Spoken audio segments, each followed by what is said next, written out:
caminho para a vitória sobrenatural. A aliança com Deus não é apenas um compromisso, mas um pacto de transformação e poder. Quando andamos em obediência e fidelidade, o céu se move a nosso favor. Nesta pregação você vai entender como essa conexão espiritual libera bênçãos, proteção e autoridade para vencer qualquer batalha. Prepare-se para ser impactado. Inscreva-se no canal e ative o sininho para não perder nenhuma pregação. Deixe seu like, comente e compartilhe para que essa pregação alcance mais corações. Abra sua Bíblia comigo. Josué capítulo 5. Vocês estão se alegrando, hein?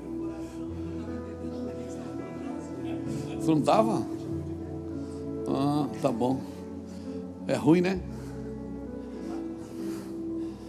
Glória a Deus.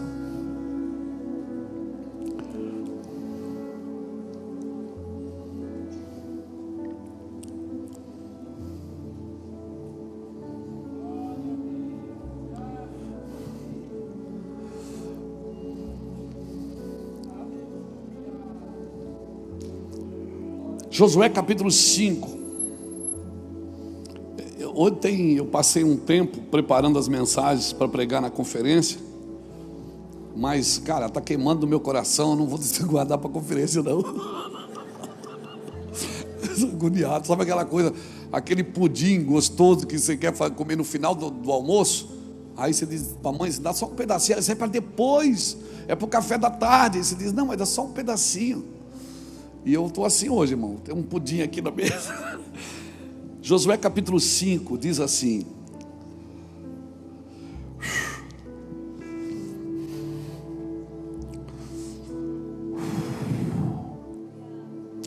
E sucedeu que, ouvindo todos os reis dos amorreus que habitavam deste lado do Jordão, ao ocidente, e todos os reis dos cananeus que estavam ao pé do mar, que o Senhor tinha secado as águas do Jordão diante dos filhos de Israel, até que passamos, desmaiou-se-lhes o coração, e não houve mais neles alento, por causa dos filhos de Israel. Naquele tempo, disse o Senhor a Josué: faze facas de pederneira, e passa de novo,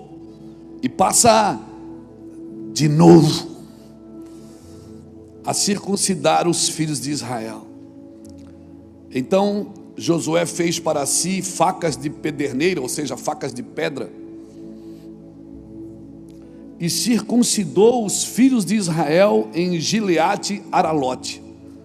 Foi esta a razão porque Josué os circuncidou. Todo o povo que tinha saído do Egito, todos os homens de guerra eram já mortos no deserto pelo caminho, porque todo o povo que saíra estava circuncidado, mas nenhum deles que nascera no deserto pelo caminho, depois de terem saído do Egito, haviam circuncidado.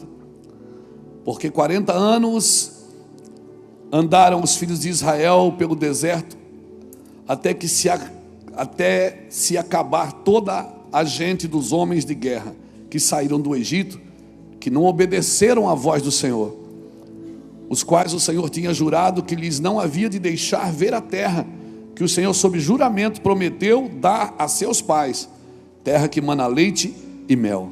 Porém, em seu lugar pôs os seus filhos. Os pais Deus não deixou entrar, mas no seu lugar pôs os seus filhos. E estes Josué circuncidou, porquanto estavam incircuncisos, porque os não circuncidaram no caminho. Tendo sido circuncidado toda a nação, ficaram no seu lugar no arraial, até que sararam. Disse mais o Senhor a Josué: hoje eu removi o opróbrio do Egito, ou seja, a vergonha. Hoje eu tiro vocês da vergonha. Pelo que o nome daquele lugar se chamou Gilgal. Gilgal significa círculo. até o dia de hoje. Tem outro texto também aqui, mas eu vou ficar aqui com esse. Estenda a mão para cá, por favor. Me abençoe, me ajude. Obrigado, Jesus, pela tua palavra. Nós submetemos o nosso coração e a nossa vida à tua palavra. Nós estamos submissos à tua vontade e o teu querer. Nós não somos dignos de compartilhar o teu nome e a tua palavra, mas o Senhor nos abençoou e nos pediu para fazer isso, e nos ungiu para fazer isso. Por isso nós queremos pedir que o Senhor estenda as tuas mãos sobre nós, e que essa palavra não fique aqui no meio dessas quatro paredes, mas que através dessas câmeras, do áudio, do vídeo, elas alcancem as nações e os corações. Nós rogamos ao Senhor por isso, e assim seja. Amém? Diga para a pessoa que está do seu lado: Deus vai te pegar aí hoje, meu irmão. Hoje Deus arranca o opróbrio. Glória a Jesus. Irmãos, nós estamos felizes. Uma das perguntas que as pessoas mais fazem para a gente é: como é que vocês trabalham? Há uma curiosidade de saber como que se faz. Não é assim com vocês também? A pessoa quer saber como é que vocês fazem. E nós não temos às vezes uma explicação. Ontem eu estava reunido com o Vânios do Mevan Academy, com a equipe ali. A gente começa a falar e começa a chorar, e começa a sonhar. Aí a gente não chega em lugar nenhum, sai da sala e vai embora. Por quê? Porque, irmão, é muita paixão. E às vezes as pessoas pedem para mim defina para mim a movimentação de vocês. O que é que vocês acreditam? Acreditamos em Jesus, no Pai, no Filho e no Espírito Santo. Nós acreditamos que o Pai é o alvo. O Pai sempre é o alvo. Jesus é o centro. O Espírito é o único condutor. A Bíblia é a base. Nós acreditamos nessas verdades.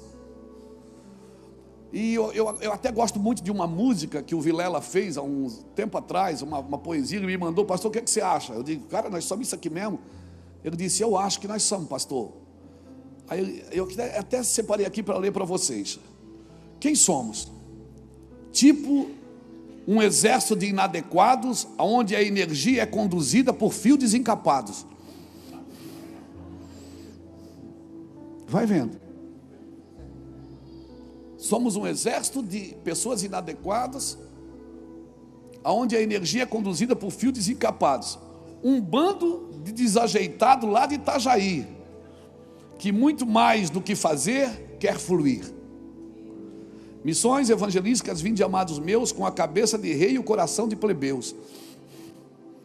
Não existimos para regimentar servos, mas para edificar uma fraternidade. Vidas valem mais do que coisas, para nós não é um lema, é uma verdade. O poder que nos move é só o da Bíblia, e por esse poder que segue em frente, somos como aquele pingo gelado que surge do nada no meio do seu banho quente. Olha que lindo isso. Sabe, você está tomando banho e de repente começa a cair um pingo gelado? Nós somos esse pingo gelado no teu chuveiro, irmão, para fazer você olhar para cima. Nós somos esse pingo gelado no seu banho quente, para fazer você olhar para cima e desconfortar, e dizer: cara, tem alguma coisa errada aqui. É nós. Dedão na cara dos papapop, mas com desejo de cuidar, não de condenar. Porque nossa maior vocação nesse mundo caído é amar. Isso somos nós. Irmãos, nessa viagem que a gente fez agora, eu vinha conversando com a Iraci, e aí chegamos em casa, desarruma a mala e tal. E aí teve um dia assim, ali agora, ontem, nós chegamos quinta. Eu estava meio assim, ontem preparando a mensagem. Cada vez que eu sento com a Bíblia, que eu começo a preparar as coisas para falar, sabe, vem uma angústia tão grande. Eu acho que é o alfinetezinho de Deus, não deixando a gente se exaltar pelas revelações. Sabe aquilo que aconteceu com o apóstolo Paulo? Quem sou eu para me comparar com ele? Mas Sabe aquele que Paulo disse, foi me colocado um espinho na carne para que eu não me exaltasse nas revelações? Eu acho que Deus faz isso com a gente, Gladys. Quando Deus te der uma coisa muito forte, assim, que vai trazer uma sentença muito alta, é como se Ele furasse você com um alfinetezinho e dissesse: ó, isso aqui eu estou te falando, você vai falar, vai causar um rebuliço, mas não te exalta por causa disso. Essa palavra é minha, não é sua. Sabe, eu estava chorando, angustiado, ele assim me abraçou por trás, assim na cadeira. O que foi, amor? Não estás feliz? Eu digo: não, amor, estou. Eu só queria ter menos idade e entender tudo que eu entendo hoje. Ela disse: amor, essa é a angústia de toda a terra. Todo mundo queria ter menos idade e entender mais.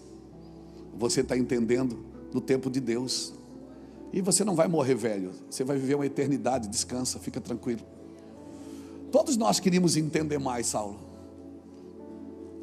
Eu comecei com 28 anos, irmãos. As minhas pregações antigas você não dava conta de ouvir, porque o microfone estava dentro da boca.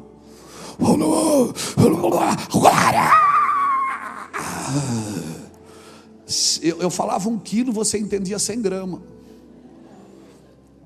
Mas a paixão, sabe, o temor de Deus era tão forte.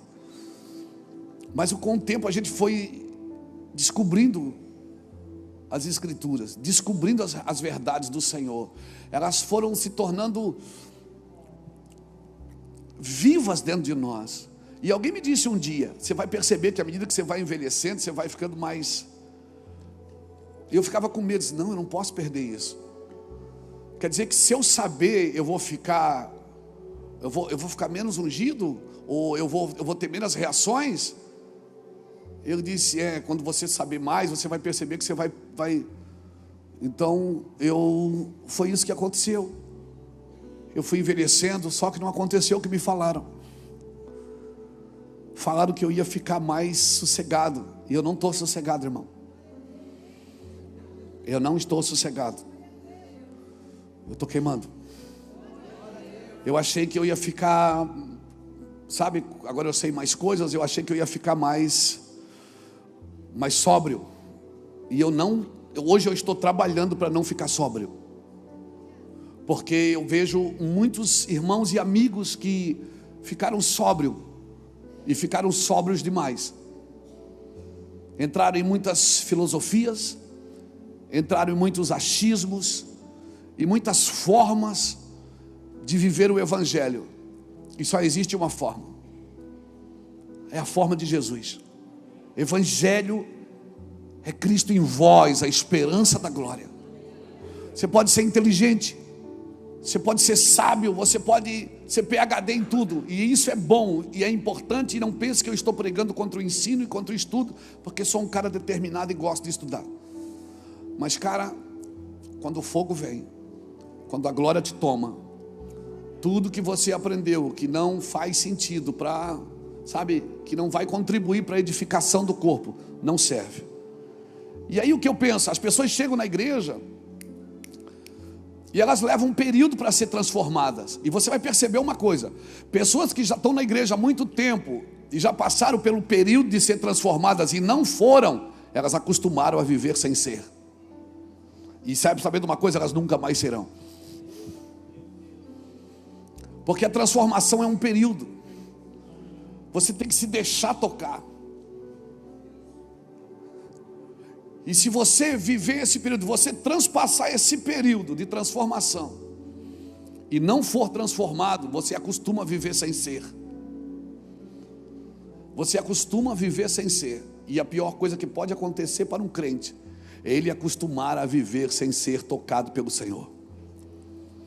Irmãos, e o problema de você andar com Deus é que Deus vai apresentando diariamente você para você mesmo. E uma pessoa, irmãos, que anda com Deus, ela para de ver defeito em todo mundo, ver defeito no outro, transferir a responsabilidade e a culpa. Ela começa a ver só problema. Quando Jesus estava na mesa com seus discípulos, Jesus olhou para os discípulos e disse: um de vocês vai me trair. Ninguém disse: é ele, é ele. Todo mundo perguntou: por acaso sou eu, Senhor?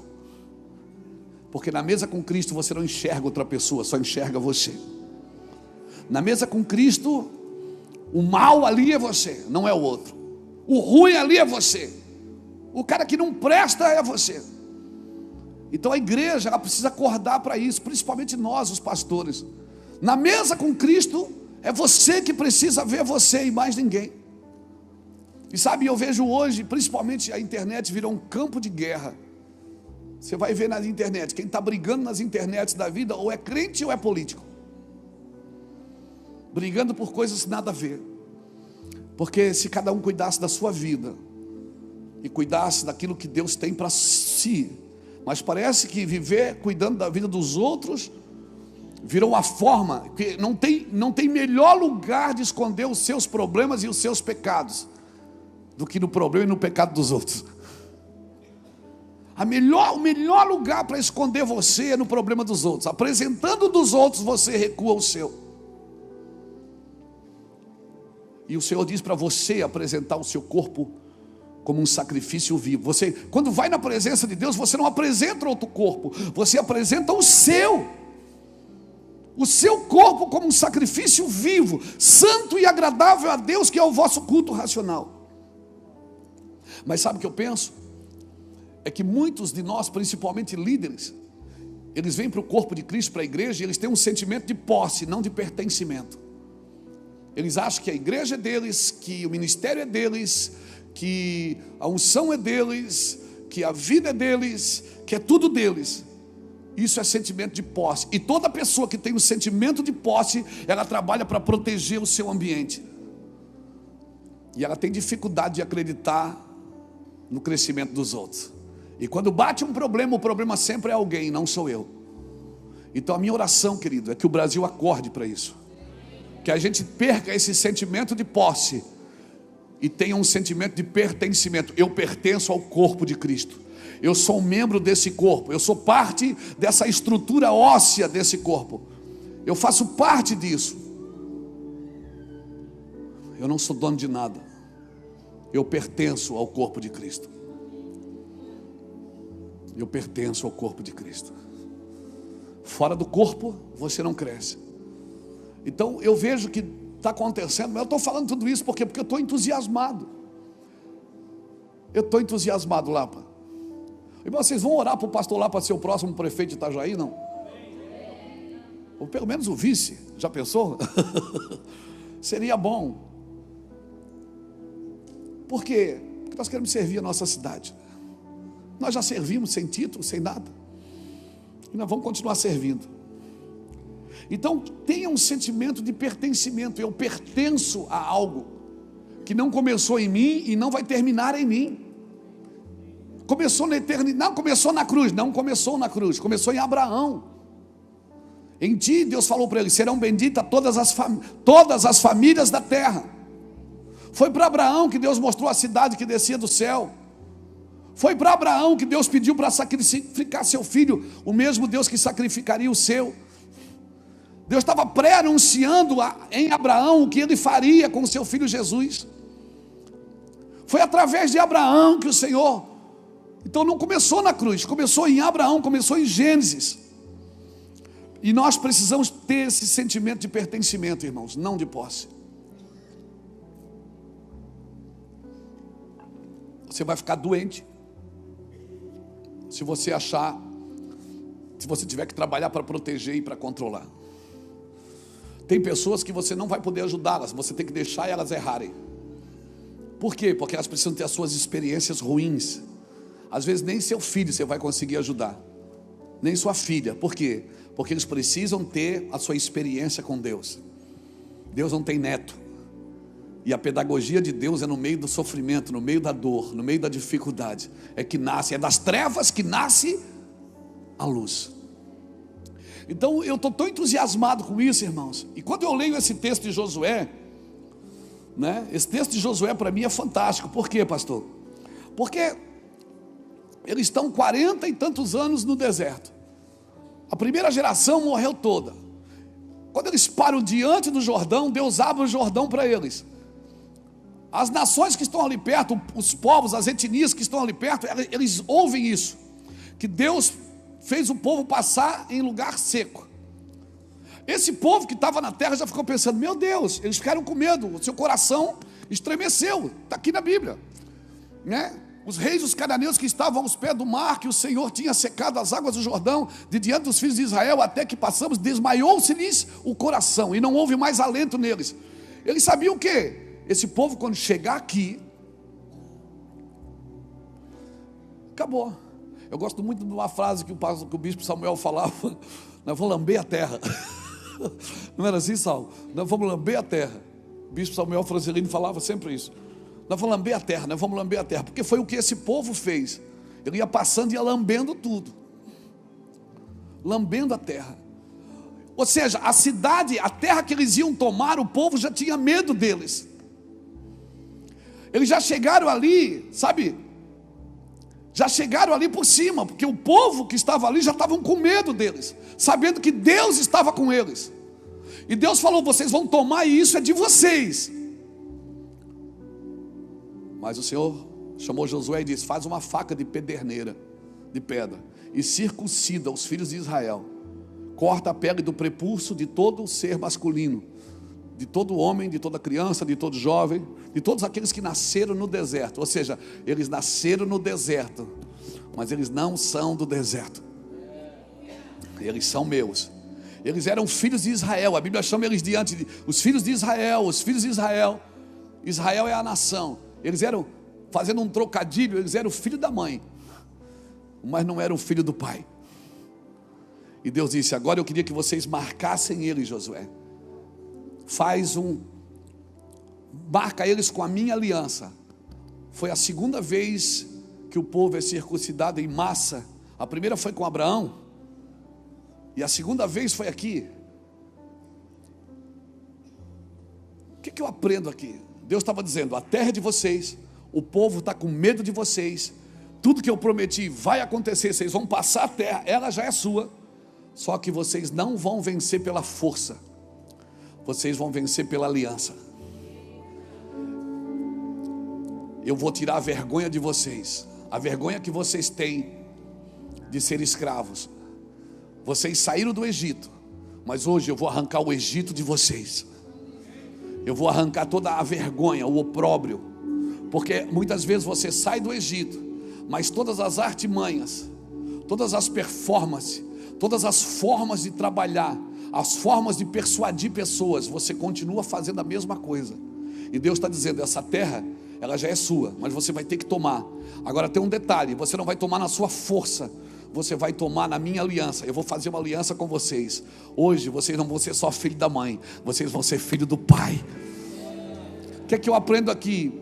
Que tudo que Jesus te prometeu, como um pastor, como um membro do corpo, como um cidadão da eternidade, como líder, você não vai vencer na sua força, meu irmão. Deus esperou a força de Abraão acabar para dar um filho para ele. Não é por força nem por violência. Você tem que ter esforço, mas não é pela sua força. O esforço que você tem que ter é acreditar naquilo que Deus te disse e se esforçar por isso que Deus te disse. Você tem que se esforçar, porque Deus dá reforço onde tem esforço, mas não é pela sua força. Maldito o homem que faz a sua carne e o seu braço forte, mas bendito é o homem que espera no Senhor, que tem o seu prazer na lei do Senhor e nela medita de dia e de noite. O que é meditar na lei? É acreditar no que Deus disse sobre você, no que Deus disse para você, no que Deus falou contigo. É acreditar, você não pode mudar isso. E o problema é que quando demora demais para acontecer as coisas, nós vamos dando jeitinho no caminho. Nós vamos dando jeitinho no caminho. A gente quer que aconteça do nosso jeito, e a gente força a barra, a gente arromba as portas que não foram abertas, a gente quebra os princípios e acha que isso vai abençoar a obra de Deus, e não vai, irmãos. Só vai entristecer você e frustrar você no futuro, porque você e eu precisamos esperar na aliança. Então, se eu fosse colocar um tema nessa mensagem, eu colocaria assim: o poder da aliança com Deus. Já tudo seu, o que Deus prometeu já é seu, agora vai se materializar. Vai se materializar. Deus já disse no Espírito. O que vai acontecer na terra, Deus já falou no Espírito. Amém? O que vai acontecer na terra já foi dito e já está feito no Espírito. Está pronto, está consumado. Aleluia, não tem plano B, já acabou. Agora, para se materializar, eu e você precisamos acreditar nisso. E eu não preciso ajudar Deus. Se eu preciso ajudar Deus, então Ele não é Deus.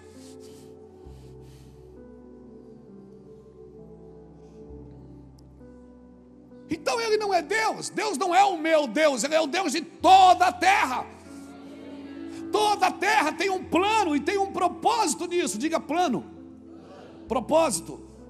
Irmão, qual é o propósito de Deus? O propósito de Deus é o alvo final. É quando você atravessa a linha de chegada. Esse vai ser o propósito. Quando você chegar na eternidade, Deus dizer: filho amado, está consumado, entra para o gozo eterno. Isso é o plano de Deus, é o propósito de Deus. Mas para viver o propósito tem um plano. E o plano é diário. Deus pode mudar o plano no caminho, não pode? Mas o propósito não muda. Deus pode mudar o plano. Eu vou repetir: Deus pode mudar o plano. O propósito não. Paulo e Silas estão indo todo dia à casa de oração. Atos 16:16. Um dia Deus muda o plano.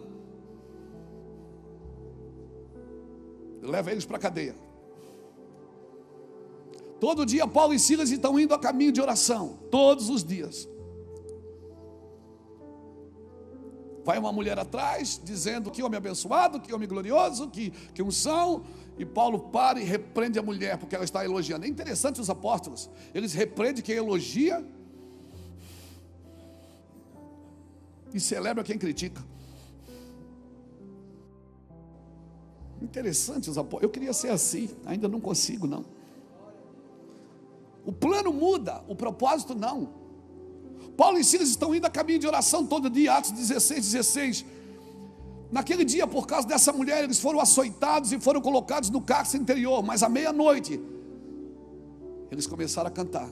Aquilo que eles iam fazer, eles fizeram na cadeia. E porque fizeram na cadeia, Deus veio e arrombou as portas, derrubou as correntes, arrancou tudo. Deus arrancou tudo. Por quê? Eles não iam para o templo, eles estavam presos. Mudou o cenário, mudou o plano, mas o propósito não mudou. Eles ainda adoravam a Deus naquele lugar. O problema é nosso, quando muda, às vezes o plano no caminho, a gente não sabe se comportar no novo plano de Deus, porque a gente acha que o propósito só funciona do jeito que a gente já conhece. Não, Deus vai mudar as coisas, irmãos. Deus vai mudar você no caminho. Amém? Paulo e Silas iam a caminho de oração, foram parar na cadeia. Paulo olhar para Silas e disse: Silas, vamos cantar, vamos adorar. Nós não íamos adorar, vamos adorar aqui mesmo. Ou seja, muda o cenário, mas não muda o propósito. Quando mudar o cenário, não mude o propósito, porque mudou o cenário. Mudou o governo do Brasil, você não pode mudar o propósito. Mudou a forma de fazer, você não pode mudar o propósito. Hoje não é a televisão e rádio, é a internet, mas não mude o propósito. Hoje é telão de LED, não é data show, mas não mude o propósito. Aleluia, mudou as nossas roupas, mudou a forma de fazer, mas o propósito é o mesmo. O problema é isso, que no momento de transição, muitas pessoas, por não entender, acabam transicionando tudo, e nem tudo transiciona. O que transiciona é o modelo, não o fundamento. O fundamento é o mesmo. Há um só fundamento. Ninguém pode pôr outro fundamento, a não ser aquele que já tem, que é Cristo. E cada um veja como constrói sobre esse fundamento. O fundamento da igreja é Cristo. Amém? E aí a gente bate no peito e diz: todas as coisas, Romanos 8:28, todas as coisas concorrem para o bem daqueles que amam a Deus e andam segundo o seu propósito.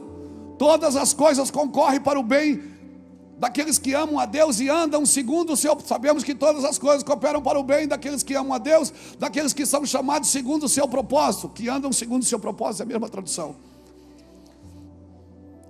Todas as coisas cooperam para o bem, não cooperam? Mas para quem anda segundo o seu propósito. Porque quem não anda, não adianta distorcer para contribuir, não vai dar certo. Todas as coisas, você não adianta querer viver a sua vida e querer distorcer e encaixar as escrituras naquilo que você está vivendo. Ela não encaixa. Concorre para o meu bem, mas se eu for chamado, o que Deus tem para mim já está criado. Está concorrendo para o bem? Não. Estou perdido? Talvez. O que é que eu faço? Eu não faço uma coisa nova. Você está me entendendo? Por isso que muitas coisas da nossa vida vão ficando inacabadas. Você começa e não termina, começa e não termina, começa e não termina, começa e não termina, começa e não... Por quê? Porque você não dá conta de esperar o propósito. Aí você muda o plano. Você não muda o plano, quem muda o plano é Deus. E para concorrer tudo de bom na sua vida, você não pode mudar o plano. É só Deus quem muda o plano. Todas as coisas concorrem para o bem daqueles que amam a Deus. Então como é que eu faço, pastor? É muito mais importante para mim eu conhecer o plano global de Deus para toda a humanidade do que conhecer o meu propósito. Só que hoje, vamos e viemos. Todo mundo é chamado no culto para dizer assim, ó, Deus tem um propósito na sua vida. É ou não é? Quem já ouviu isso? Vem cá que eu vou orar, Deus vai te destravar. Nós estamos mais preocupados com o nosso propósito pessoal que o propósito eterno de Deus. Nós achamos que Deus vai negociar a sua obra eterna por causa de mim. Não, é eu que tenho que abandonar minha vida. Então hoje, descobrir o propósito eterno de Deus é muito mais importante do que descobrir o propósito da minha vida. O que é que Deus tem para a humanidade? É isso? Eu estou contribuindo? Não, então eu preciso mudar. Mas nós não, nós somos atraídos para o púlpito, atraídos para a igreja, por causa do meu chamado. Até porque o chamado não é seu, é de Deus. Se você achar que o chamado é seu, você vai usar para você. O chamado é dele. Não é o chamado que é seu, é você que é do chamado. A missão não é sua, você que é da missão. Porque se você parar a missão continua. E essa é a hora que você diz, ai, aleluia. Esse é o problema, é que nós temos sentimento de posse e não de pertencimento. E porque temos o sentimento de posse, queremos distorcer o céu para nós. E não queremos distorcer a nossa vida para servir aos céus. Então você vai ter que abandonar sentimentos, desejos, vontades. Você vai ter que abandonar algumas coisas que não contribuem com o propósito eterno de Deus. E é muito difícil eu abandonar algumas coisas, porque afinal de contas eu fui atraído para a igreja para Deus mudar a minha vida. E Deus não quer mudar a sua vida, Deus quer matar você. Para você parar de viver a sua vida e viver a vida de Cristo, porque Cristo em vós é a esperança da glória. Ele morreu pela sua vida, para você morrer pela vida dele. Pegou? E nós vamos para o culto, vamos para a igreja, vamos para os seminários, vamos para a escola bíblica para melhorar de vida. Deus não quer melhorar a sua vida. Você quer transformar a sua vida. E se você não for alegre no propósito de Deus, esquece. O homem é movido por três coisas. Ele vive por propósito, por necessidade ou por prazer. O homem vive por propósito, por necessidade ou por prazer. Tem gente que vive a sua vida só pelo prazer. Tem gente que vive a sua vida só por necessidade. Mas tem gente que vive a sua vida por propósito. E a diferença de viver o propósito é que se você vive o propósito de Deus, certamente você não vai cair em necessidade e nem em prazer. Não vai se perder pelo prazer, porque você vai achar prazer e fartura no propósito de Deus. Por isso que muita gente que perderam o propósito vão para a internet criticar os outros que estão vivendo o propósito. Se você perder o propósito, você vai entrar em necessidade. Pastor, mas eu estou em necessidade. Não confunda necessidade com miserabilidade. Porque você não precisa ter falta de alguma coisa para viver miséria. Tem gente que é rica e vive uma miséria emocional, vive uma miséria financeira. Tem dinheiro guardado, mas não gasta. Tem coisas escondidas, tem coleções de joias e coisas, mas não usa um anel. Por quê? Por quê? Isso não tem a ver com propósito. Você está me entendendo? Aquela coisa, sabe aquela louça que era da sua mãe, de cristal, que você nunca usa, nunca botou num domingo para enfeitar a mesa. Aí cada vez que vai limpar, quebra uma taça.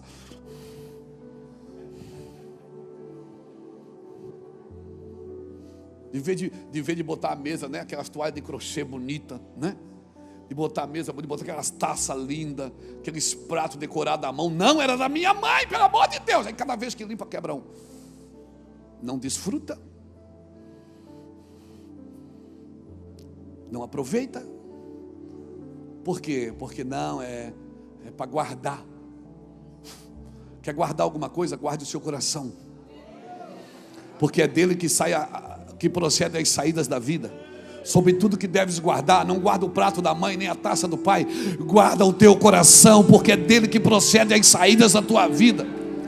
Aí uma pessoa que vive assim oprimida, quando ela vê alguém desfrutando, ela acusa. Uma pessoa que vive oprimida e quer saber macho velho, como diz o cearense, né, Beto? Quer saber, macho velho, tu não precisa ir para a Itália para desfrutar. Tu pode sair para comer um cachorro quente aqui na Stefano José Vanoli. Porque o desfrute não está não. O desfrute está em quando você acha um lugar em Deus. Você desfruta em qualquer lugar, irmão. Você desfruta. Eu desfruto aqui no Promorar. Eu desfruto no Vassourão. E desfruto na Itália. Desfrute em qualquer lugar. Aproveite a sua vida, aquilo que Deus tem para você. Amém? Não aproveita, o cara não tem coragem de fazer nada. Oprime os filhos, oprime a família, oprime a igreja. Por causa do controle, por causa do sentimento de posse. É tudo meu. Quem diz é meu são as crianças, não são os adultos. E se o herdeiro for um menino, de nada ele difere de um escravo, ainda que ele seja senhor de tudo. Então entenda isso. É muito mais importante para mim eu conhecer o plano global de Deus para toda a humanidade. Porque o plano da minha vida tem a ver com o plano global de Deus para toda a humanidade. E se eu quero entender Deus, o que Deus quer da minha vida, eu preciso entender o que Deus quer para toda a humanidade. O plano global de Deus tem a ver com antes do plano individual. Marque isso, se você trouxe uma caneta para anotar, ou anote no seu iPad, iPhone, aí alguma coisa. O plano global de Deus tem que vir antes do plano individual para a minha vida. O plano é o processo para cumprir o propósito, para chegar no alvo final. Deus tem o alvo final. E nós precisamos conhecer o plano de Deus. E aí aqui que eu entro. O plano de Deus para a sua vida envolve Babilônia. Envolve o Egito. Envolve negócios. Envolve dinheiro. Envolve política. Envolve artístico. Envolve tudo, irmão. O problema é que nós ficamos aqui na beirada da estrada jogando pedra na Babilônia. E a gente esquece que a gente pode acertar a cabeça do irmão Daniel que está lá. O irmão Daniel está lá na Babilônia. E não foi o diabo que levou ele. Foi Deus. Cuidado quando você fica jogando pedra. O mundo do diabo. É do diabo. Cuidado para você não ficar jogando pedra no Egito para não acertar a cabeça do Zé. Porque quem levou o irmão José para o Egito não foi o diabo. Foi Deus. Porque isso fazia parte de um propósito. E Deus esquematizou um plano. Ah, meu irmão. Quando eu e você entendemos isso, cara, quando você entende isso, essa é a aliança. Eu tenho uma aliança com Deus. Eu fui circuncidado no meu órgão reprodutor. E se eu fui circuncidado no meu órgão reprodutor, eu não tenho medo de me multiplicar em todos os lugares da terra. E eu não estou falando isso sexualmente, eu estou falando, entenda o que Deus quer de você, porque senão você vai ficar enclausurado no meio de 4 paredes, numa estrutura que você construiu e ainda acha que é dono dela.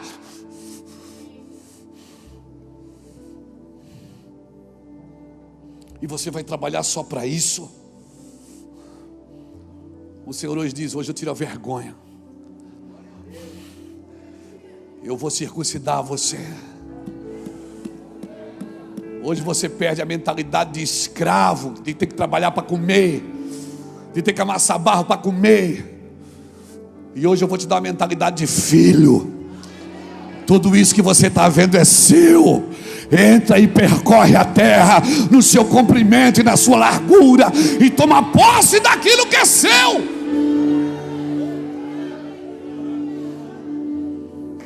É seu.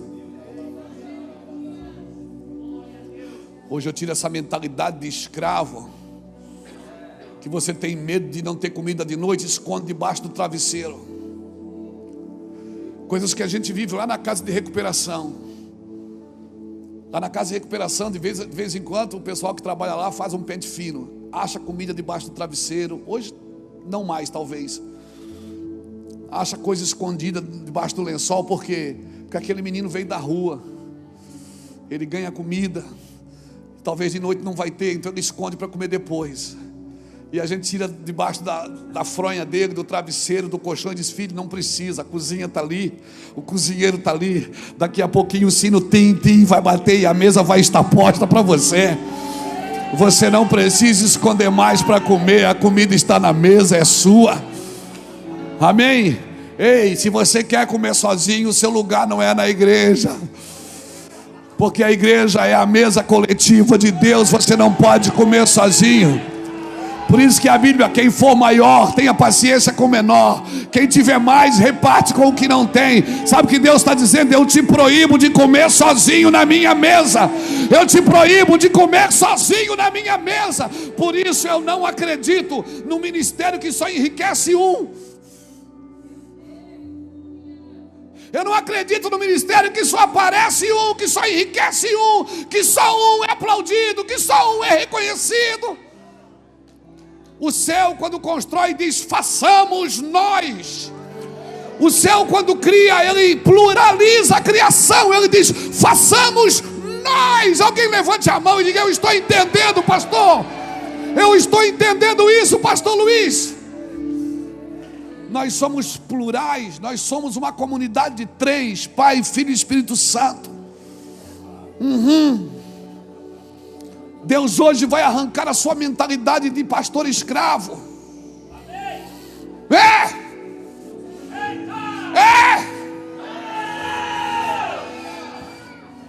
Você vai ter a mentalidade de filho. E para ser filho, você só precisa ter nascido de novo. Por isso que quando Deus tira o povo do Egito, meu Deus, isso é muito forte. Eu vou até sentar. A primeira coisa que ele muda é o cardápio. O povo trabalhava para comer. Ele diz: agora, quando vocês acordarem de manhã, a comida já vai estar lá. Eu vou derramar maná sobre vocês, para você aprender, Luiz, que no meu ambiente sou eu quem faço primeiro.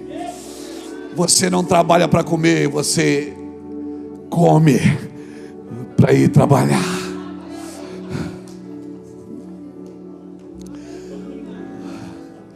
Sabe o que Deus estava dizendo? Quem dava comida para vocês era Faraó.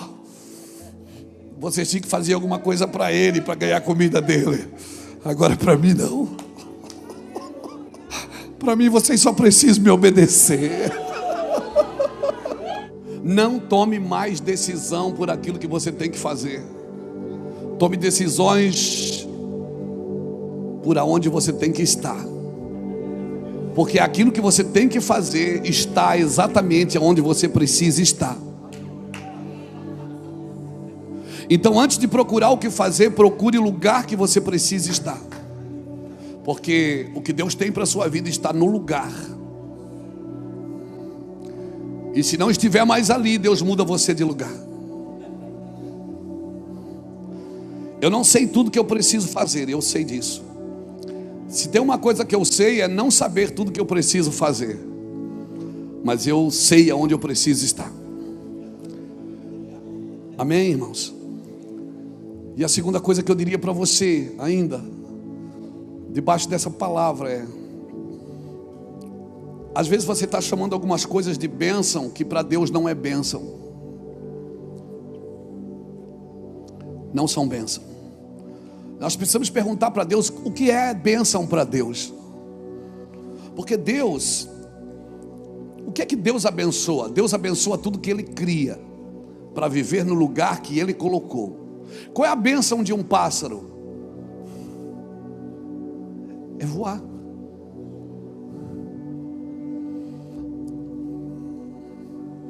Qual é a bênção de um peixe? É nadar.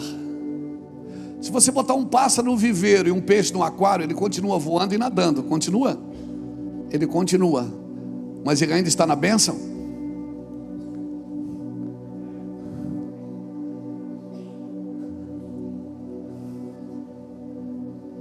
Não. Se você colocar um peixe no aquário, ele está nadando, mas ele não está na bênção que Deus o criou. Ele está nadando para você, que é dono do aquário.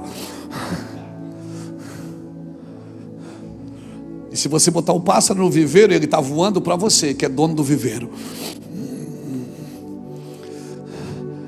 Mas não é a bênção que Deus tem para ele. Por isso eu não prendo ninguém, irmãos. Eu quero que as pessoas vivam na bênção que Deus tem para elas. A bênção é a ordem de Deus para aquilo que foi criado, funcione para aquilo que foi criado. Então você não precisa pedir bênção para fazer algo. Você precisa entrar na bênção que você nasceu para ser. E qual é a bênção de um homem? Quando Deus criou um homem, qual é a bênção que Deus disse para ele? Domine o homem sobre todas as coisas. Aí o homem quer dominar pessoas. E dominando pessoas ele sai da bênção, porque ele foi chamado para dominar coisas. Para que Deus te salvou? Para ficar salvo? Não, para você voltar à sua bênção, para você voltar a domínio. Então a bênção de um homem é dominar sobre todas as coisas. Quando Deus cria Adão, ele disse o quê? Domine sobre as aves do céu, sobre os peixes do mar e sobre os animais da terra. Os três ambientes que o homem domina: terra, céu e mar e água.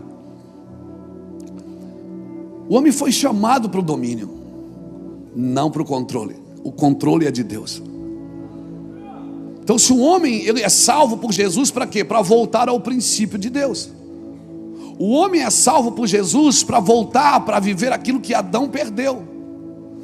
Por isso que o homem que vencer, uau, como que nós vencemos, Fernando? Não deixando nada nos dominar.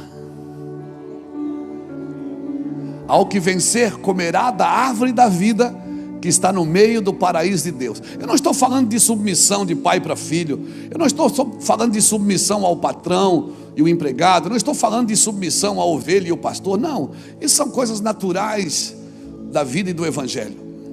Eu estou falando de você vencer, ao que vencer. Vencer não tem nada entre você e Deus. Não tem nada entre você e Deus. Há o que vencer, dali-ei que se alimente da árvore da vida que está no meio do paraíso de Deus. Aquilo que Adão não pôde comer mais, da árvore da vida, porque ele comia da árvore da vida, mas ele inventou de comer da árvore do conhecimento do bem e do mal. Na realidade Adão não queria o mal, ele queria o bem que está no mal.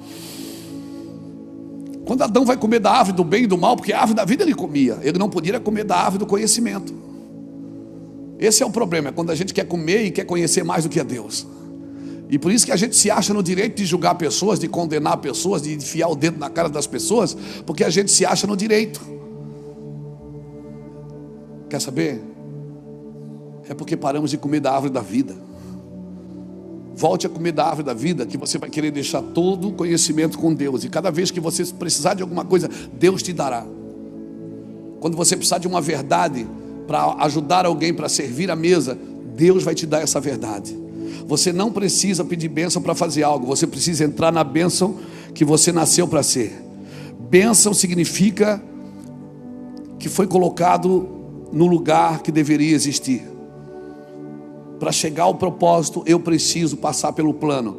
Bota isso na sua cabeça. Nós queremos um plano sem aflição. E Jesus deixou bem claro: no mundo tereis. Ele está dizendo o seguinte: o meu plano tem aflição, o meu plano tem angústia, o meu plano tem perda, o meu plano tem renúncia. E parece que isso não faz mais parte de Deus. Nós tiramos isso do processo. Não viva, cutuca alguém e diga: não viva um evangelho sem aflição.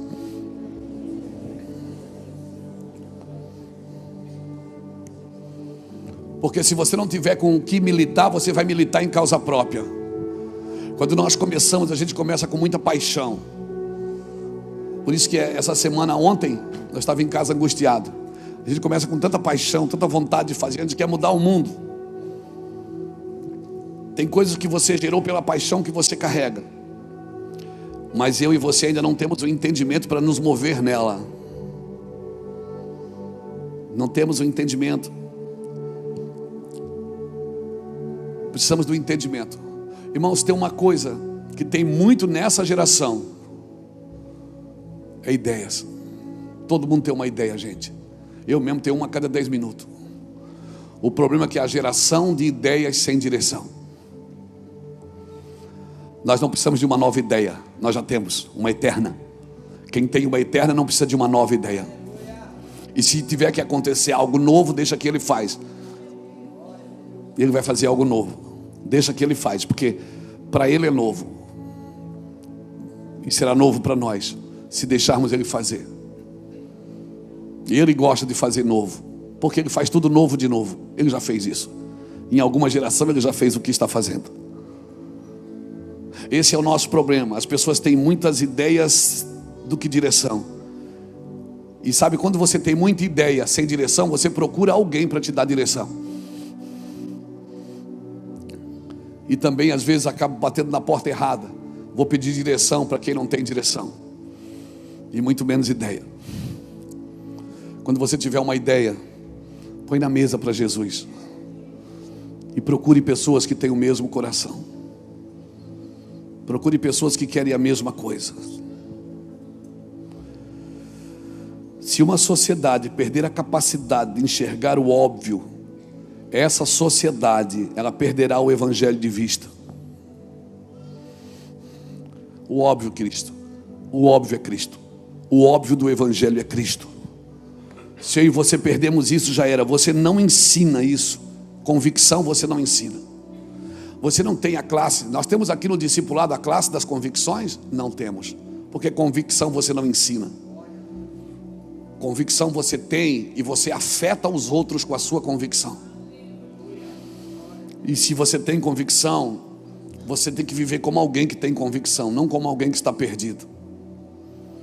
Eu posso ser um homem peregrino. A igreja, ela é peregrina, mas ela não é andarilha. Ela é peregrina na terra, mas ela não é andarilha na terra. Uma vez nós estávamos fazendo evangelismo e paramos para um andarilho e perguntamos para ele: você está indo para onde? Ele disse. Ele começou a rir. Disse: por quê? Eu não tenho para onde ir. Então eu acordo de manhã, eu não preciso ir para lugar nenhum, porque eu não tenho direção. Tá, mas você veio da onde? Eu vim de uma cidade, passei por outra e fui passando por outra. Ele não sabe de onde veio e nem para onde está indo. Mas esse não é o testemunho de Jesus. A igreja sabe de onde veio e sabe para onde está indo. E se uma igreja que sabe de onde veio e sabe para onde está indo, ela não precisa de mais nada para lhe dar direção. Ela já sabe para onde está indo. Ela tem que ter essas convicções na sua vida. Então separe sua função da sua identidade. Você não é porque faz. Você faz porque você é. Porque um dia a sua função vai acabar. Quando eu ficar velhinho, bem velhinho, talvez eu não vou ter mais força para pegar um avião e ir para outra nação. Talvez eu não vou conseguir segurar o microfone, vou ter que usar aquele da Madonna. Mas as minhas convicções, elas precisam estar atentas e alertas e vivas dentro de mim. Separe então a sua função da sua identidade, porque um dia você pode perder a função. O que você não pode perder é a sua identidade. Deus pode mudar o plano, pode mudar a sua função. O que você faz é que deve estar firmado no que você é. Você é para fazer, você não faz porque é.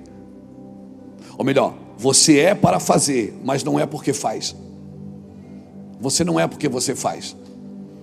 Você é para fazer aquilo que Deus te chamou. Por quê? Porque Deus pode mudar você. O Deus que você serve, Ele tirou Nabucodonosor do trono e colocou no pasto. E tirou Davi do pasto e colocou no trono. Deus é um Deus que muda os planos, não o propósito. Eu sei os planos que eu tenho para vós. Planos de paz e não de mal, para vos dar uma esperança e um futuro. Então orareis e me achareis, quando me buscares de todo o vosso coração. Sabe o que é buscar de todo o coração? É dizer assim: eu me desarmo e eu quero viver o que o Senhor tem. O que é que o Senhor tem? Me diga que eu abandono todo o resto. Isso é viver de todo o coração. Os planos do Senhor não podem ser frustrados. Eu vou vivê-los na íntegra. E aí o problema é que quem está fora dos planos e dos projetos, e vê alguém às vezes dentro do plano, ele fica criticando e batendo, porque é a única coisa que lhe resta. É a única coisa que lhe resta. Não faça isso, querido. Por favor, não faça isso. Se não está disposto a conhecer a voz de Deus, não adianta estudar letra. Se você não está disposto a... Né, Vandes? O meu Van Academy funciona até Deus falar. A escola bíblica funciona até a voz gritar dentro de alguém. Se você não está disposto a ouvir a voz, não adianta estudar letra. Estudar letra para quê? Para ser conhecedor de história? A Bíblia não é um conto de história, não é uma história. A Bíblia não é para contar história, é uma realidade de vida. A Bíblia não é um livro de história, é um livro de realidades. E por isso, você não pode só ensinar a Bíblia. Você tem que educar uma geração pela Bíblia. E qual é a diferença de ensinar e educar? Quem ensina, repassa conteúdos. Quem educa, transfere valores. Transfere valores. Isso é importante, porque nós estamos na geração, irmãos, guarda isso no teu coração. Habilidade tem mais a ver com a qualidade do que se aprende do que com a quantidade do que se sabe. Guardou isso? Pegou isso? Então eu vou repetir. A habilidade que você adquire tem mais a ver com a qualidade com que você aprende do que com a quantidade daquilo que você sabe. Porque você pode saber muito e não tocar a vida de ninguém.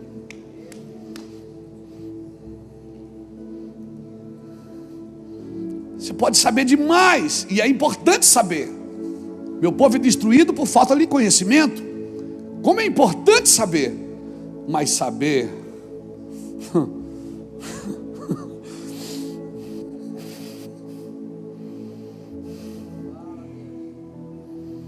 saber sem o cheiro, irmão, não adianta. Liderança, quer ser um bom líder, começa a liderar a sua vida. A autoliderança é a capacidade que você aprende de liderar a vida dos outros. Por isso que você vai ver muitos doutores perdidos e muitos analfabetos que dirigem melhor a sua vida do que muitos doutores. Porque a autoliderança, a autocapacidade não tem a ver com a capacidade intelectual ou formação profissional. A liderança começa com a autoliderança. Amém? Acho que está bom. Acho que a gente pode orar. Então, se eu ficar aqui com o microfone na mão, só dizendo, Deus vai fazer isso, Deus vai fazer aquilo, Deus vai fazer aquilo, eu não estou aqui só para dizer o que Deus faz. Eu estou aqui para transferir o que Ele é. Porque os céus já proclamam a glória de Deus, o firmamento já anuncia as obras das suas mãos. Deus já tem 2 missionários, o céu e a terra, que são missionários para falar o que Ele faz. O céu e a terra já mostram tudo que Deus faz. O homem não está aqui para anunciar o que Deus faz, ele está aqui para anunciar quem Deus é. Deus é amor. Os céus proclamam a glória de Deus, o firmamento anuncia as obras das suas mãos. Essas duas testemunhas, céus e terra, se encontram, alinhando o seu plano. O universo estremece, o leão rugiu do trono. Céus e terra se encontram onde? Quem é o único ser que tem céus e terra no seu DNA? Quem é o único ser que o que é da terra vai voltar para a terra e o que é de Deus vai voltar para Deus? Não, fala para mim quem é. O único ser que céus e terra se encontram em você, meu camarada. Céus e terra estão brigando aí dentro todo dia para ver quem te governa. E sabe quem é que vai te governar? Quem tiver melhor alimentado. Se você alimentar só o que é da terra com vaidade, ostentação, poder, a terra vai te governar. E o pior, que se você deixar a terra te governar, Deus deu autoridade para um ser, dizendo que ele podia comer do pó da terra. E se você deixar a terra te governar, você vira comida de serpente. Mas se você deixar o céu te governar, por isso você acorda de manhã, os primeiros minutos da manhã, às vezes acordo de manhã, aí eu acordo de manhã tal, aí vou no lugar que o celular está carregando, vou pegar o celular, ele assim vem, tira o celular da minha mão e diz, amor, celular depois, primeiro vamos dar uma raiva, irmão, ódio. Ela disse, depois você atende as pessoas, vamos primeiro tomar um café, vamos ler, vamos amor, vamos. Porque é muito bom saber da vida dos outros, antes de edificar a sua. Como é bom saber que tem gente pior do que você. Não é assim, doutor? Como é bom você acordar, ver a internet, tem gente pior do que você, muito mais pecador do que você. Aí ela vem e diz assim, não amor, não pega o celular, vamos, depois, aí tu já pega o celular, aí daqui a pouco tu não vai nem sentar para tomar café. Eu digo, tá bom, mas vamos ver se tem alguém em pecado hoje. Como é bom achar alguém pior do que a gente, irmão. Como é bom. Porque não tem lugar melhor para esconder as nossas debilidades do que na debilidade dos outros. Como é bom apontar e dizer, foi a mulher que tu me deste. Como é bom apontar, foi por causa disso, foi por causa que choveu, foi por causa... Como é bom, quem é bom de argumento é ruim de arrependimento. Quem argumenta tudo não se arrepende nunca. Entenda o que Deus está falando comigo e com você aqui nessa manhã. Se eu sou você, eu chego em casa, eu pego essa mensagem, eu mando para todo mundo, porque eu vou ter que ouvir de novo. Deus está acabando comigo aqui. Então, eu sou para propagar o que Ele é. Eu não estou aqui só para falar o que Ele faz. Jesus disse, quem vê a mim, vê o Pai. E mandaram Ele fazer alguma coisa. Ele disse, o filho só faz o que vê o Pai fazendo. Isso é uma vida de revelação que Deus tem para você. Daniel 11:32 diz assim, o povo que conhece a Deus se tornará forte e fará proezas. Conhecer, se tornar e fazer. Esse é o seu propósito. Você não pode fazer sem se tornar. E você nunca se tornará sem conhecer. O povo que conhece o seu Deus se tornará forte.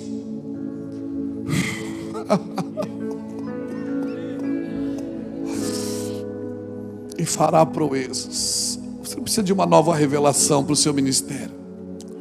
Você precisa conhecer o Deus que te chamou. Conhecer, se tornar. Mas eu já curo enfermo, pastor. Eu já expulso demônios. Mas um dia você pode ouvir: eu não te conheço. Trabalhar para Deus não te aprova. O que te aprova é conhecê-lo.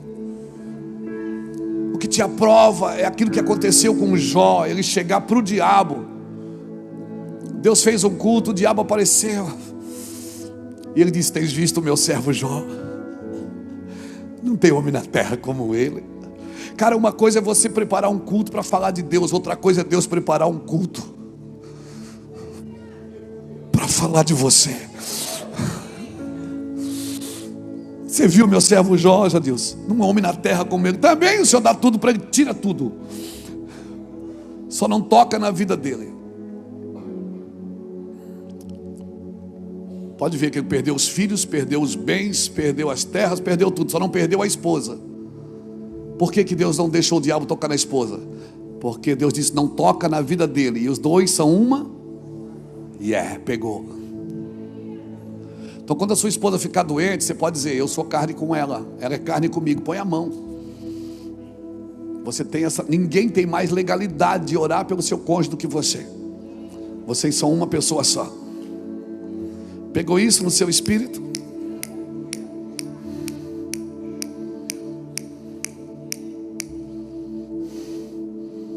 Osso do meu osso, carne da minha carne.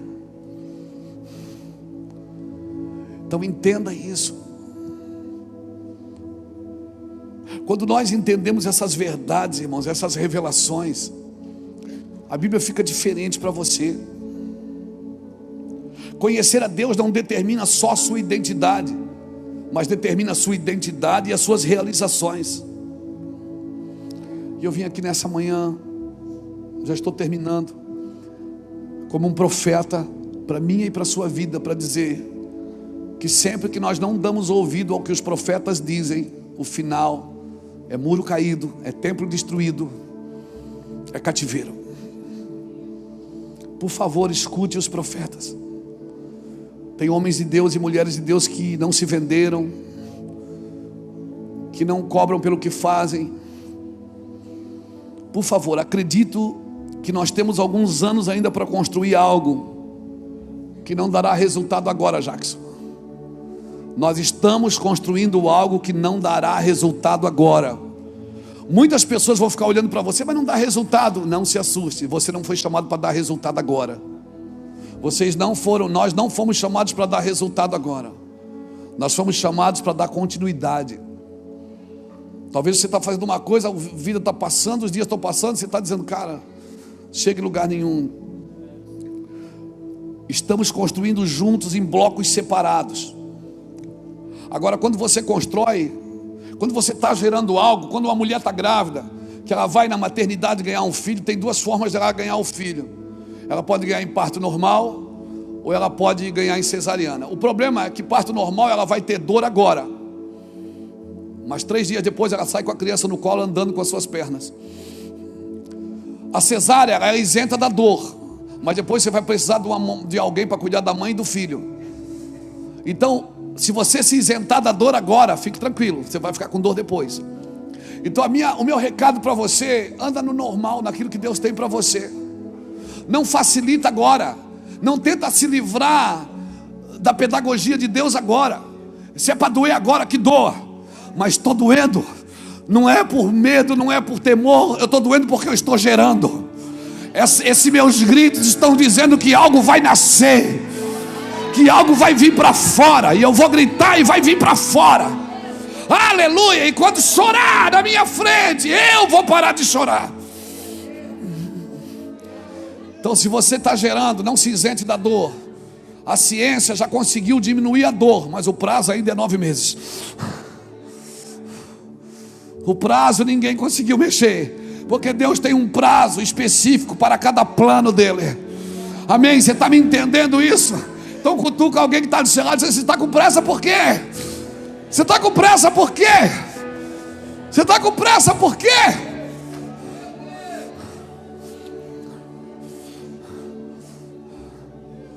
Vou circuncidar você, vou tirar a vergonha. Eu vou tirar a vergonha. Você vai ser filho. Ah, mas se eu sou filho, eu quero a minha herança. Não se dá herança para criança.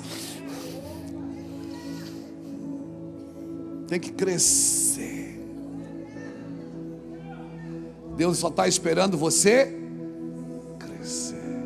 Crescer na graça e no... Deus só está esperando você crescer para você assumir o que é teu. Deus está dizendo o seguinte: a terra está ali, já está todo mundo com medo de você, o diabo já está tremendo, é tudo seu, mas cresça. Deixa eu circuncidar você, para você não achar que foi mérito seu isso. Foi eu que fiz, Luiz.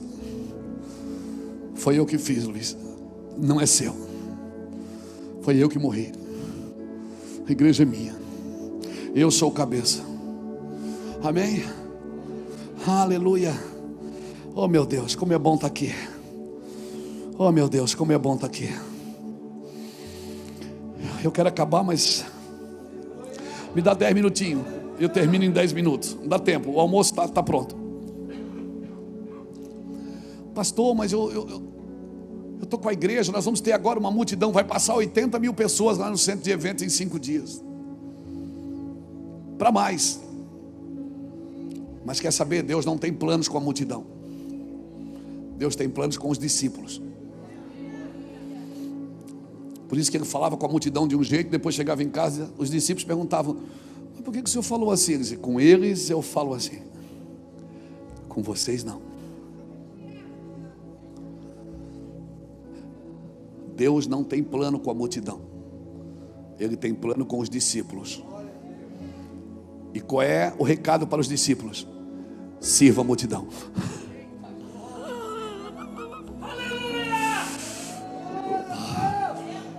O problema é que você cobra uma coisa da multidão que Deus não está cobrando dela, está cobrando de você. Você cobra uma coisa da multidão que Deus não cobra deles, cobra da gente. Não seja de vós muitos mestres. Não seja de vós, você quer título, você quer cargo, você quer... Não seja de vós muitos assim, porque sobre vocês é um pouquinho, o negócio é um pouquinho mais arrochado. E aí nós vamos para o púlpito cobrar da multidão uma conversão, uma cura que muitos de nós ainda não fomos curados. Ai, aleluia. Eu oro por uma liderança saudável. Ai, eu oro por uma liderança saudável. Ai, eu digo aos discípulos: salve a multidão, cure a multidão, visite a multidão, transfira a sua natureza, transfira a natureza de Cristo. Não seja um assassino de vocação, por favor. Ajude as pessoas a acharem o seu lugar. Não seja um assassino de vocação. O preço de um assassino de vocação é terrível. O preço que vai pagar um matador de sonho é terrível. Se as pessoas sonharem, deixa elas sonharem, sorria com elas. Quando os discípulos vieram para Jesus, disseram: nós vimos o diabo, nós vimos, Senhor, nós orávamos, as pessoas eram curadas. Nós orávamos, as pessoas eram salvas. Jesus entrou com eles na festa. Jesus disse: eu vi quando Satanás caiu do céu como um raio.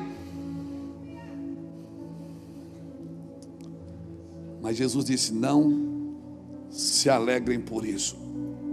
Não se alegrem porque vocês têm poder. Se alegrem porque os vossos nomes estão arrolados no céu. Ou seja, você está envolvido comigo, com a eternidade. Não se alegre porque eu te uso. Eu uso uma mula, eu uso um galo, eu uso quem eu quiser, Luiz. Um homem que serve de pedra de tropeço para outros pagará um grande preço na sua descendência. Anota, porque isso não é uma praga de Luiz Hermínio, não. Isso é Bíblia. Um homem que serve de tropeço para outros homens pagará na sua descendência um preço muito caro. Seus filhos não fluirão, não crescerão. Por quê? Porque ele foi pedra de tropeço para os outros. Língua comprida é sinal de mão curta. Quem só fala não faz. Não põe a mão, não estende a mão, só estende dedo. Eu oro por uma liderança saudável. Mas tem coisa ruim, pastor. Tem coisas ruins que na sua vida é ruim, mas são redentoras para a sua vida. Amém? Deixa eu te dar um recado. O filho pródigo, onde é que ele terminou?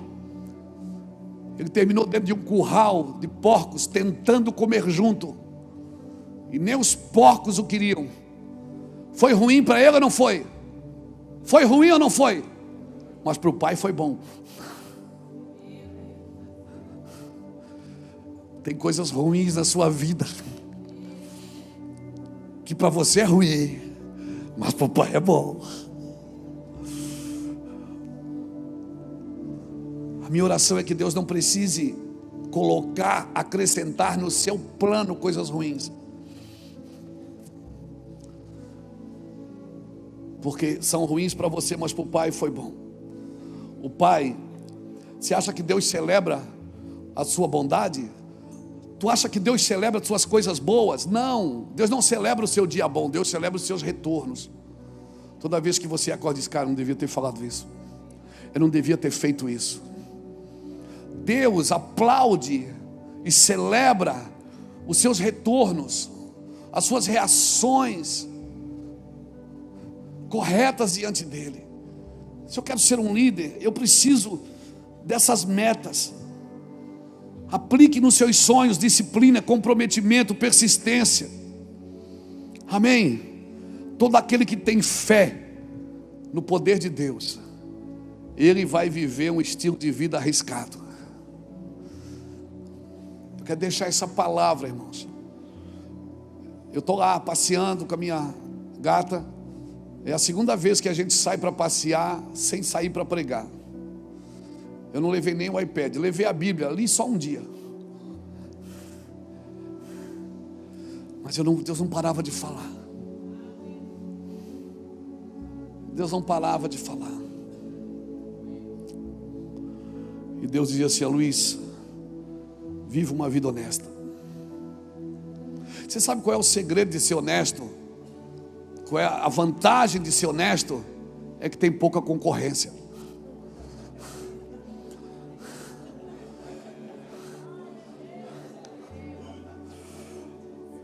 Esse papo que você tem que levar vantagem em tudo, que o mundo é dos espertos, o mundo é dos ungidos. Quem vai governar o mundo na eternidade foram os ungidos, não foram os espertos. Os espertos trabalham para enganar pessoas. Seja honesto, mesmo que isso te custe dinheiro. Seja honesto, mesmo que isso te custe tempo. Seja honesto, mesmo que isso te custe lágrimas. Sabe qual é a vantagem de ser honesto? É que tem pouca concorrência. Seja honesto, seja leal, seja fiel com o teu Deus e você será fiel com pessoas. Deus, eu quero nesse momento, Senhor, clamar por cada vida, Senhor, por cada um dos teus filhos, das tuas filhas, ó Pai, clamando o seu sangue, o teu poder, a tua misericórdia em favor de cada um deles. Espírito Santo, toma, ó Deus, em tuas mãos, sustém com a sua destra poderosa, Senhor. O Senhor conhece a necessidade do coração deste homem e desta mulher. O Senhor conhece, Pai, aquilo que ele precisa, Senhor. Então, Pai, que neste dia o Senhor venha dispersar sobre ele as tuas bênçãos, Senhor, as tuas misericórdias, pois a tua palavra fala, Senhor, que as tuas misericórdias, Pai, é o fato de nós não sermos consumidos, é por causa delas, Senhor. Então eu clamo neste dia a tua misericórdia em favor destas vidas. Tira a angústia, Pai, tira a tristeza, a opressão, a depressão. Tira, Senhor, todo o mal, Senhor. Tira a dúvida do coração desta pessoa. Que o Senhor possa, Pai, irradiar o coração dele de paz, de alegria, Pai, de gozo do Espírito Santo. E que essa pessoa possa se levantar, Senhor. Que essa pessoa, Pai, ela possa ser tocada por Ti, Senhor, restaurada. Que a Sua destra esteja sobre a vida desta pessoa, Pai. Em o nome do Senhor Jesus, eu clamo a Ti, ó Pai. Agradeço por cada um daqueles que assistiram este vídeo, que assistirão, Senhor, a esta oração, meu Pai. Que o Senhor possa abençoar a sua família, as suas causas, Senhor. Que para eles muitas das vezes é impossível, mas para Ti não é, Senhor. Vem de encontro, Deus, a cada vida, Senhor, e dá vitória. Te peço e te agradeço em nome do Pai, do Filho e do Espírito Santo de Deus. Você que crê, confirma com amém, em nome de Jesus. Amém. Deus abençoe a cada um. Irmãos, inscrevam-se no nosso canal para que a gente continue levando esta palavra adiante, abençoando vidas em nome de Jesus. Curta, compartilha para aquela pessoa que você sabe que está precisando de uma palavra de vida, uma palavra de renovo e de restauração. Em nome do Senhor Jesus, eu te abençoo em nome do Pai, do Filho e do Espírito Santo. Amém? Glória a Deus. Inscreva-se no canal e ative o sininho para não perder nenhuma pregação. Deixe seu like, comente e compartilhe para que essa pregação alcance mais corações.